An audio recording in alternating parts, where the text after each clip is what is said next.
Welcome to the webinar of web services. First of all, I apologize for the confusion of the previous 2 weeks of webinar. It was canceled, but I guess some people didn't know. And also you have to re-register because we changed the time. So I apologize for the inconvenience. So today's topic is SAAJ, SOAP with Attachment API for Java. So from next week, we are going to spend some time learning JAX Web Services API. And so we're going to actually spend more time on programming from next week. Well, actually, today's topic is also programming, but it's not as, let's say, useful or frequently used as JAX Web Services. Okay, so let's go to the presentation. So SAAJ stands for SOAP Attachment API for Java. It's a Java API for you to use to read and manipulate or create SOAP messages. Okay, so these are the topics that we are going to cover in this presentation. So what is SAAJ? So it contains Java API for creating, populating, and accessing SOAP messages. And these SOAP messages are, of course, conforming to SOAP specification, both 1.1 and 1.2. I should say 1.1 and 1.2, and SOAP with attachment specification. So when are you going to use this API? So when you need to read SOAP messages, this is the API that you need to use. And when you need to create SOAP messages, this is an API that you can use. Now, in general, if you're using JAX Web Services, which is high-level API, you don't have to use SAAJ API because JAX Web Services library inside, it will create a SOAP message for you, and it will read SOAP messages for you. So in general, you are going to need, you are not going to use SAAJ API in most of the web services implementation. However, there are a couple of cases that you might need to use SAAJ. For example, if you have to write SOAP message handler, so we're going to actually talk about SOAP message handler in subsequent presentation. Basically, you have to read SOAP messages and do something about it. Okay, and also if you try to send or receive SOAP messages over different communication protocols such as JMS, you might in fact have to create SOAP messages yourself. Okay. SAAJ also contains an API for sending and receiving messages, but this is again just for testing purpose. It's not that much used. Okay, so let's talk about SOAP message structure. So this is the SOAP message structure we have seen before when we learned the SOAP, right? So SOAP message is basically the multi-part with an attachment with a primary MIME part, and this is the SOAP envelope, which contains header part and body part, and header part is made of multiple header entries, and body part is made of multiple body entries. So this is something that we have seen before. Okay, now, so this is the SOAP message object. Now, this is the Java API representing SOAP message. So this is the case that we do not have attachment. So here we have a SOAP message class that represents SOAP message. Inside SOAP message, you have a SOAP part class that represents SOAP part. And then SOAP part contains envelope, and SOAP envelope class represent the combination of SOAP header and SOAP body. So this SOAP message, SOAP part, and SOAP envelope, SOAP body, these are all Java classes representing different parts of SOAP message, as well as a SOAP fault. That's also Java API. This is the case with attachment. So this is the same Java classes that we have seen in the previous slide. And then we have attachment part class that represent each attachment. All right, so let's move on to learn Java APIs. So SAAJ APIs are as part of the Java XML SOAP package, and these are Java classes. SOAP connection is for sending and receiving SOAP messages, and SOAP messages for creating and populating SOAP message, and then SOAP message is made of, again, SOAP part and attachment part. So you can see Java classes are representing the structure of a SOAP message. So this is interfaces. So on the top we have a SOAP element, and then we have a SOAP body, and these are all child classes of SOAP element. So we have, and SOAP element is also child class of node. So we have a SOAP element, SOAP header element, so this is just interfaces. And then we have a bunch of classes. So we're going to actually take a look at how to use these classes and interfaces in the rest of the presentation. SOAP Message Factory is a message factory class for creating SOAP 1.1 and SOAP 1.2 messages. Okay, so let's take a look at SOAP Message class. So this is basically an abstraction for SOAP message, and this SOAP message is made of SOAP part, this part, and then 0 or more attachment part. SOAP part represent, as we have seen before in previous slide, this part, okay? The part that is circled in red colored circle. Okay, and it represents the first part of the multi-part MIME message. Okay, and it contains again SOAP header part and the body part. SOAP part also contains methods used to create and or examine the SOAP header elements. So we'll see examples of this in the subsequent slides and hands-on lab. The attachment part class represent attachment part, and basically attachment can contain any type of data. So this is the same MIME part for email. So the type of data could be JPEG images or XML document or string and things like that. So each attachment part has a MIME header to indicate the type of data it contains, and attachment part also contains additional MIME headers to identify it or to give its location in a few more informations, but those are optional.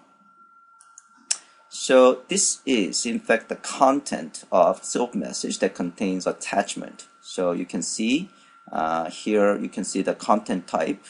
This is HTTP header. Content type is multi-part related, and type is text XML. And this is the SOAP message. So we have a SOAP envelope, and then it has a reference to this attachment part. And these are, the first attachment, and then you have a second attachment. So you have attachment as a content type, and then content ID. So this content ID can be referenced from here. Okay, so let's move on to a bit more step-by-step of writing SAAJ application. So suppose if you want to create a message and send a message and then receive a SOAP message, these are the steps that you are going to follow. Well, the first three parts is for reading and manipulating and creating SOAP message, and number 4 and 5 is for actually sending and receiving a message. So you might not in fact be using this step 4 and 5, and mostly use these first three steps, creating a message and accessing elements of the message and adding contents to the body. So we're going to mostly focus on the first three steps. So the first, creating a SOAP message. So you are going to use a message factory class as a factory for creating messages. So from message factory object, you can create a SOAP message. So this is the code. So let's take a look at the code here first. So you're going to get message factory object, okay, and then from the message factory object you can call create message, and what you get back is SOAP message. So SOAP message at this point, SOAP message object at this point will have one SOAP part object and one SOAP envelope object, and it will have one empty SOAP header object and SOAP body object. So this SOAP message at this point represent this. So this is the XML fragment that gets created. Okay, but actually XML fragment that is represented by this SOAP message. Okay. Okay. So as I said before, it's actually one envelope and one header part and one body part. So that is what is represented by this SOAP message, which is created from a factory class fresh. Okay, so now now you can access SOAP header and body. So those SOAP header and body. So now you might in fact add some elements inside body and inside that element. So you have to actually access this header part and body part in order to add something to them. So how to access SOAP header and SOAP body? So there are two different approaches. The first approach is using SOAP envelope object, and the second approach is using SOAP message object. Okay, so let's take a look at the approach one. So from SOAP message object, you can call get SOAP part method, and then what you get back is SOAP part. Okay, and then from the SOAP part, you can call get envelope method to get SOAP envelope object. As you know, SOAP envelope object is a combination of SOAP header and SOAP body, right? So you can call get header method to get the header, SOAP header part. And then if you call get body method, what you get back is SOAP body. Okay. Or what you can do is you can call get SOAP header method directly to get the SOAP header, or get SOAP body method to get SOAP body directly. Okay. So either option is okay. Okay, now you are ready to add contents to the SOAP body. Okay, so this is the code. So this is the code, and then it will basically trying to add this element. So suppose I want to add, sorry about that. Suppose I want to add the get last trade price, and this is a namespace. So I'm trying to add get last trade price element to the SOAP body, and this is the code. So first you have to create a name element, the name object. So you provide, you call create name method of SOAP factory object, and then you provide a name, and then you provide prefix and namespace. Okay, and then you get the SOAP body object, or you can get the SOAP body object before. So then basically all you have to do is call add a body element, and then provide this name element. Okay, and what you get, and then this SOAP body at this point will represent this. Okay, relatively straightforward. Okay. Now, if you want to add this SOAP symbol, Sun W, now inside this, okay, so you want to add another element of this, okay, and this is how you do it. Again, you're going to create an element using create name method, and you provide a symbol, the name of the element, and then you're going to add a child element to the body element. Okay, so that body element is something that we got here.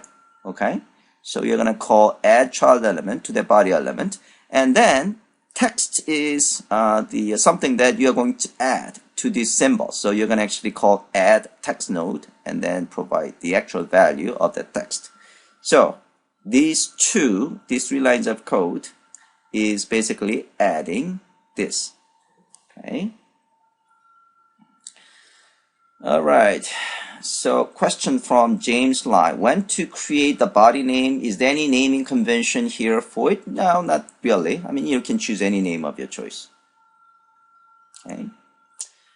All right, number 4, get a SOAP connection object. So this is a case that you are going to use. This is the connection object you're going to use to send and receive SOAP messages. Okay, so again, this is rarely used. All right, so basically you're going to get SOAP connection factory object, and from the factory object you get the SOAP connection object. And then you're going to send the message and receive the receiver message. So you have to create the URL. Okay, so you get the URL object, and then basically you are going to call the call method of the connection object, passing the message, and then you provide this URL object. Okay. All right. And this is how you can read the response. So you basically call get from the response message, the response object, you are going to call get SOAP body, and then basically from the SOAP body you can also call get child elements method, and you can actually reiterate those child elements. So if you actually go to SOAP body in a Java API, then you are going to see all the APIs that all the method that could be invoked. Okay, moving forward. Now, constructing a SOAP message. So we have seen the case. We have seen some examples of creating SOAP message already. Now, we are going to actually see a bit more different options for creating SOAP message, including the scheme that we have seen. Okay.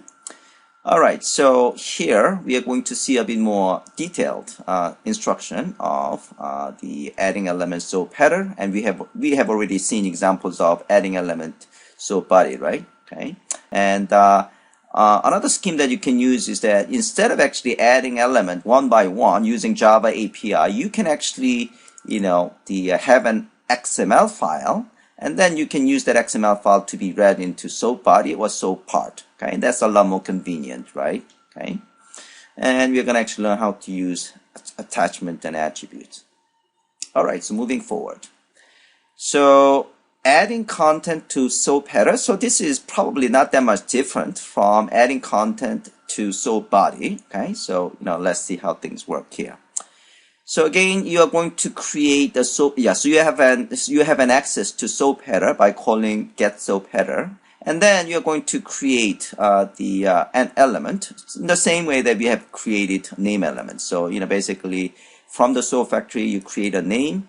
By calling create name, and this is the name of the element, and again this is the namespace, exactly the same way that you are going to create an element for adding into a body. So it's the same code.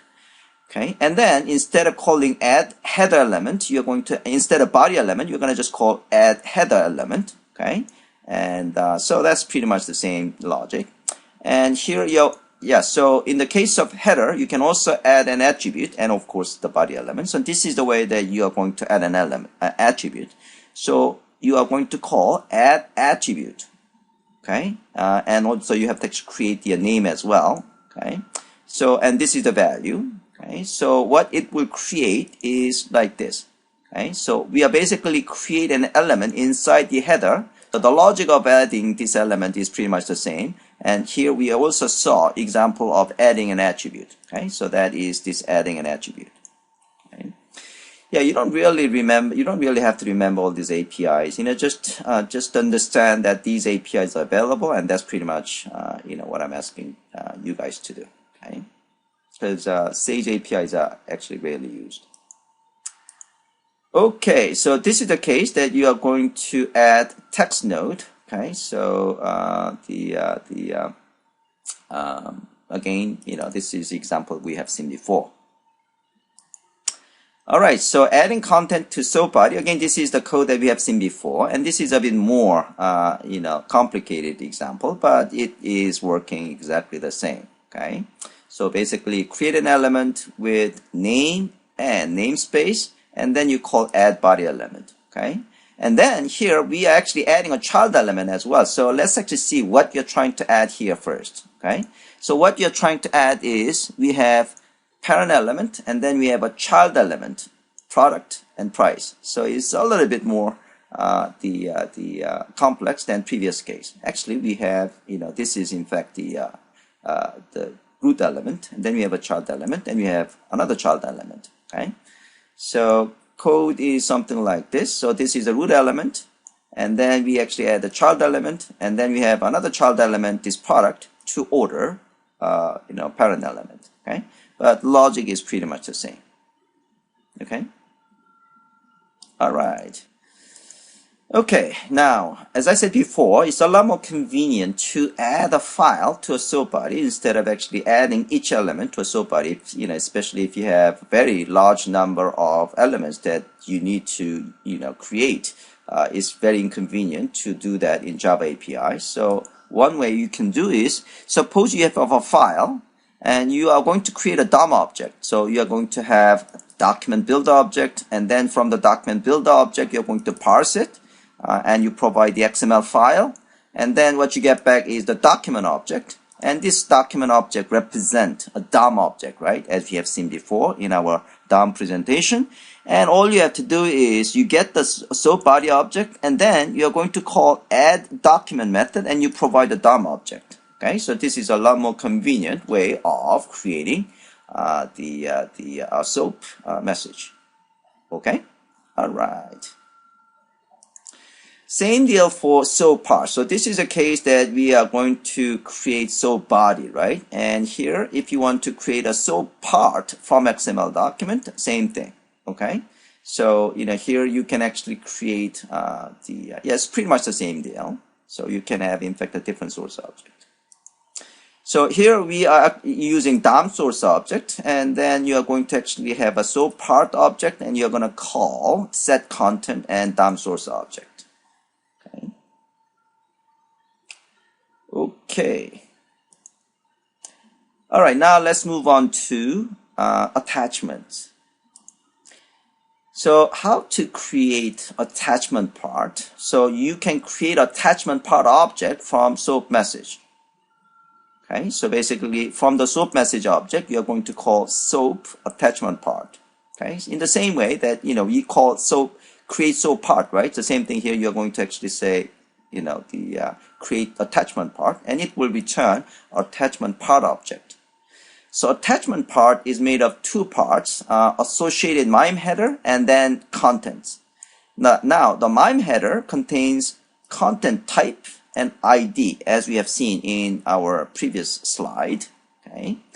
Now there are two different ways that you can create, you can add content type and content ID. So here you are manually setting the content. So here it's manually setting the content type. So you call set content, and then you provide the content type. So this is the content type, and this is the actual content, and this is the content ID. So you are manually setting content type and the content ID, and then you're gonna call add attachment part method to the SOAP message, passing that attachment.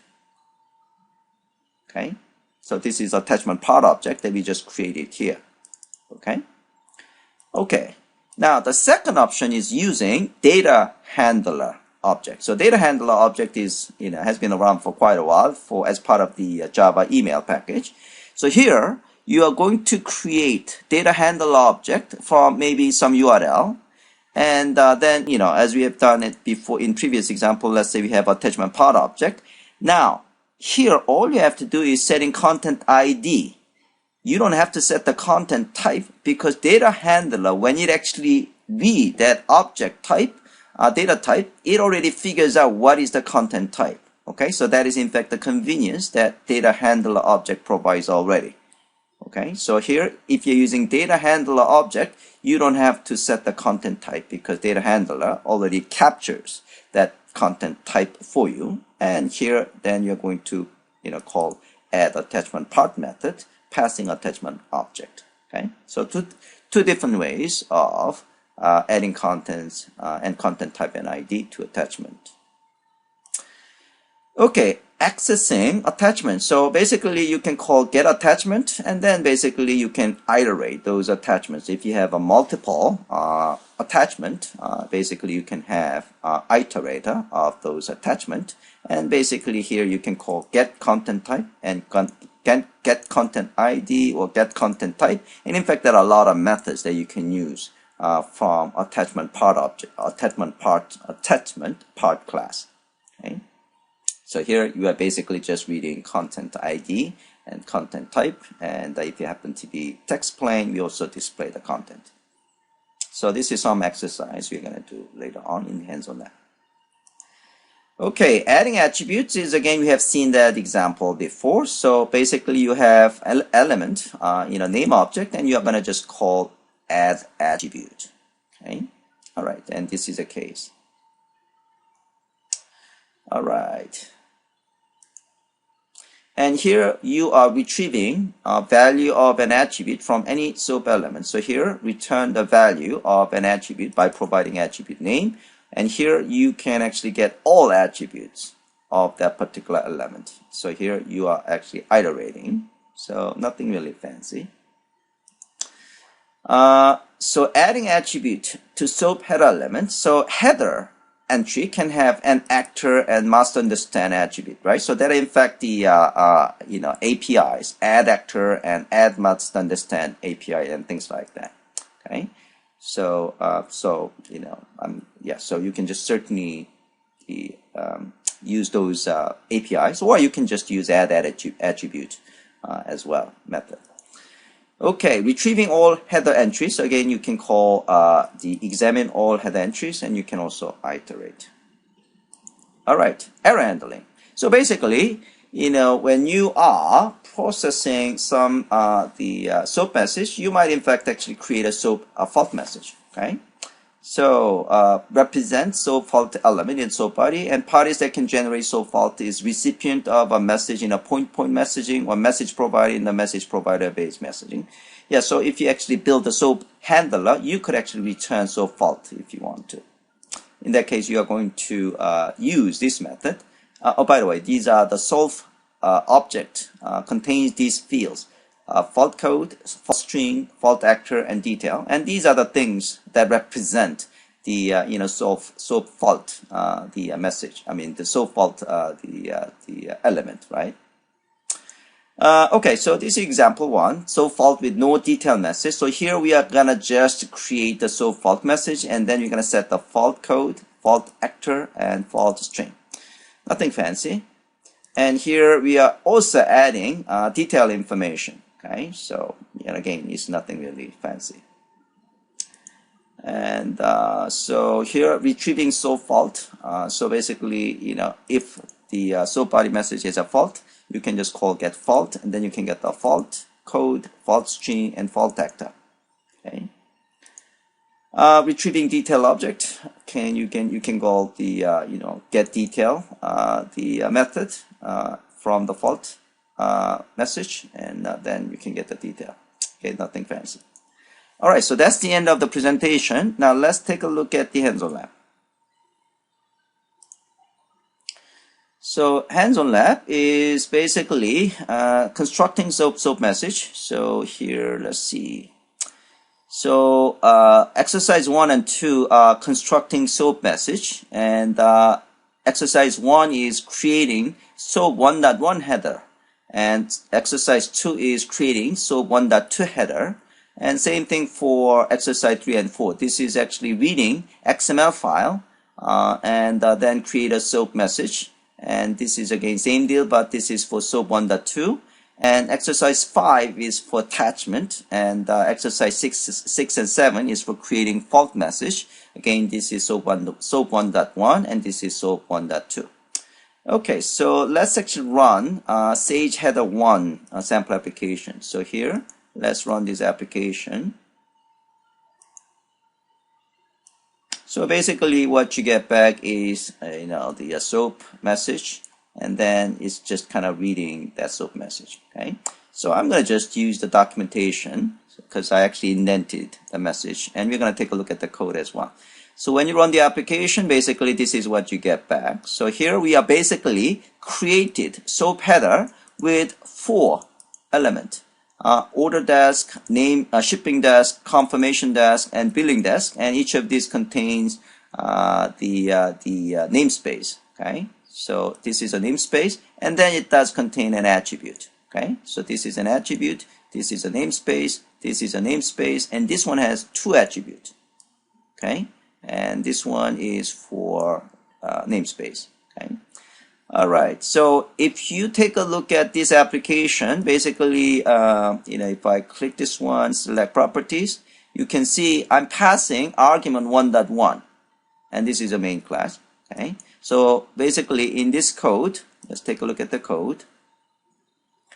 It checks whether argument passes 1.1 or 1.2, and if it is 1.1, then we are going to actually create. So if it's 1.1. It's a message factory object is representing 1.1. In this case, in 1.2, you have to actually pass 1.2 as an argument. Okay, so default is representing 1.1. Now we are creating a message. So we create a SOAP message, and then we create, and then we got the SOAP header, and then we actually set the namespace strings, and then this is a qualified name of this. So this is creating a qualified name. Okay, and with a namespace. Okay, and then we are adding header element. Okay, and this is the way that you are going to use. So the difference between SOAP 1.1 and 1.2 is that the actor in SOAP 1.1 is using actor attribute, while in SOAP 1.2 is using role attribute. Okay, so terminology has been changed. So depending on whether it's 1.1 and 1.2, is going to create different the attribute. Okay, and that's pretty much it. It's actually creating other attributes. I mean the header elements. Okay, so this is the case for the SOAP 1.2, exactly the same code. Okay, but here you can see it's actually creating role attribute rather than the actor attribute. Okay, all right. Again, you can see the properties of this one is passing 1.2. Okay, so exercise 3 is now this is actually reading XML files. So in this case, let's actually run the application. So I'm going to run DOM. This is SOAP 1.1. So run this application, and it's just displaying these things. Okay. Now in here, if you take a look at the file that is actually reading is this UDDI message. Okay, so this is the XML file. It's not indented. Okay, it's XML file, and this XML file is going to be used as a DOM object to create a SOAP message. Okay, so let's take a look at the code. All right, so here, so we actually create a document builder factory object, and then we are creating a document object reading that XML file. Okay, and then we are basically calling add the document method and then passing the DOM object. Okay, so this is a lot more convenient way of creating a SOAP message from XML file, because that XML file basically capture all the the SOAP message structure that you want to create. And here we are just iterating it. All right, and so this is the something I already shown you, and exercise 4 is SOAP 1.2, so exactly the same code.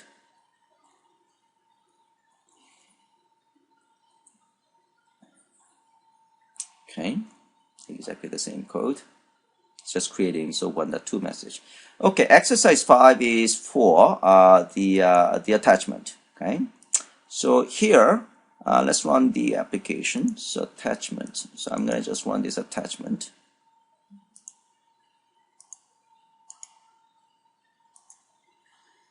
So it's basically constructed and just redisplayed. We are not actually sending this one to anybody. We are just constructing it. Okay. So this is the we actually created 2 attachment, and this is just displaying the first attachment, which is the text plain type. Okay.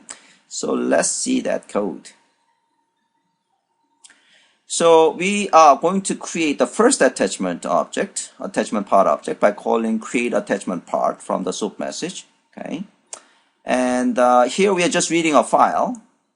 Okay, and then we are just creating we are actually setting content type. So this one is text plain type, and we are actually passing the string object, and the content ID is attached text. Okay, and then we are adding that attachment part to the SOAP message.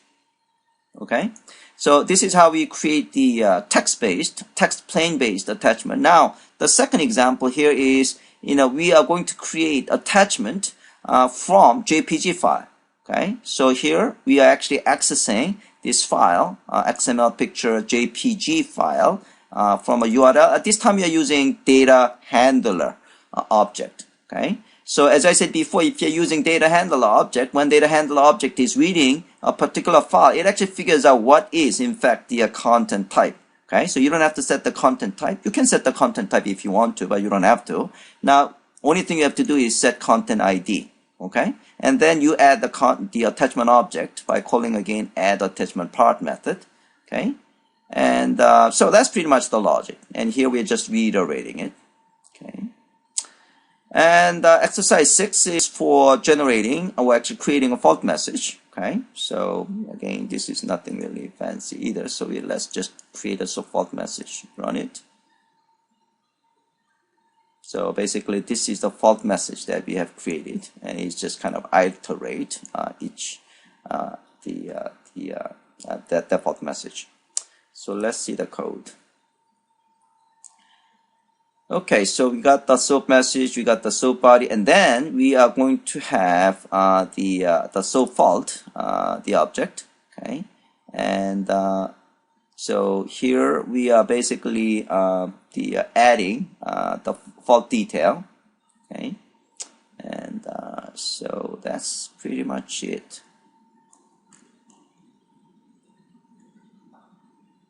Yeah.